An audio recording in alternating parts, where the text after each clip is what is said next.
এবার দেশ থেকে পালালেন দেশত্যাগী সাবেক প্রধানমন্ত্রী শেখ হাসিনার আপন চাচাতো ভাই শেখ হেলাল ও তার ছেলে শেখ তন্ময়।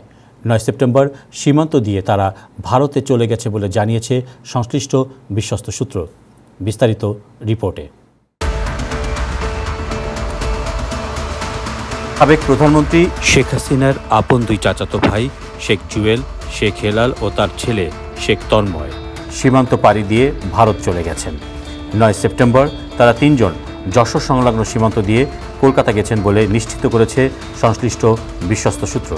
ওই সূত্র আরও নিশ্চিত করেছে বৃহস্পতিবার পর্যন্ত তাদের সর্বশেষ অবস্থান ছিল ভারতের বারাসাতে। 5 আগস্টের ছাত্র জনতার গণবিপ্লবে দেশত্যাগী সাবেক প্রধানমন্ত্রী পালিয়ে যাবার পর তার পরিবারের প্রভাবশালী এই 3 এমপি ভাই গোপালগঞ্জে অবস্থান করেছিলেন বলেও স্থানীয় সূত্র বিষয়টি নিশ্চিত করেছে।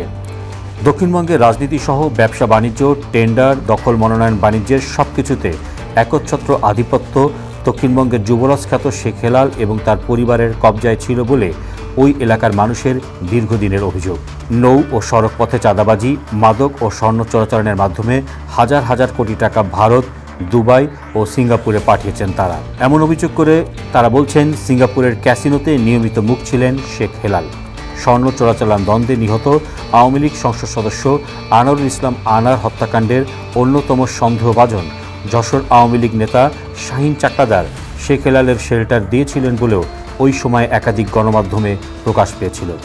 এছাড়াও পিরোজপুর 3 আসনের সাবেক এমপি শমা রেজাউল করিম, খুলনা 4 আসনের সাবেক এমপি আব্দুস সালাম মুর্শিদি সহ কমপক্ষে 25টি আসনের নমিনেশনে অর্ধশত কোটি টাকার নমিনেশন বাণিজ্যের অভিযোগ করেছিল স্থানীয় আওয়ামী লীগ নেতারা। এছাড়াও স্থানীয় নির্বাচনে তার বেপরোয়া মনোনয়ন বাণিজ্যের খবরও ছিল গণমাধ্যমে। উল্লেখ্য, শেখ হেলাল বাগেরহাট 1, শেখ তন্ময় বাগেরহাট 2 ও শেখ জুয়েল খুলনা 2 আসনের এমপি ছিলেন। চয়ন Rahman, time television, new York.